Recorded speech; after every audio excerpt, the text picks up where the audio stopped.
পশ্চিমবঙ্গ থেকে অবৈধভাবে বাঙালি মুসলিমদের সীমান্তে ঠেলে দেয়াকে মানবাধিকার লঙ্ঘন বলছে আন্তর্জাতিক মানবাধিকার সংস্থা হিউম্যান রাইটস ওয়াচ। আইনি প্রক্রিয়া ছাড়া এভাবে হাজার হাজার মানুষকে জোরপূর্বক বিএসএফ এর ঠেলে দেওয়ার ঘটনায় গভীর উদ্বেগ প্রকাশ করেছে সংস্থাটি। হিউম্যান রাইটস ওয়াচ জানায়, পশ্চিমবঙ্গ রাজ্য সরকারের ডিটেক্ট, ডিলিট অ্যান্ড ডিপোর্ট নীতির আওতায় এই মানবাধিকার লঙ্ঘনের ঘটনা ঘটছে। বিজিবির বরাতে সংস্থাটি জানিয়েছে যে গত ১ জুন থেকে এ ধরনের ২১টি পুশিনের চেষ্টা প্রতিহত করা হয়েছে।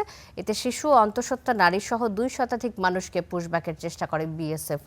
প্রত্যক্ষদর্শীরা জানায়, রাতের আধারে বিএসএফ সীমান্তে মানুষ জড়ো করে কাঁটাতারের ফাঁক দিয়ে বাংলাদেশের পুশিনের চেষ্টা চালায়, যার ফলে শূন্য রেখায় চরম মানবিক বিপর্যয় তৈরি হচ্ছে। অবিলম্বে এই অবৈধ কার্যক্রম বন্ধ এবং মুসলিমদের প্রতি বৈরিতা বন্ধ করতে ভারত সরকারের প্রতি আহ্বান জানিয়েছে এইচআরডব্লিউ।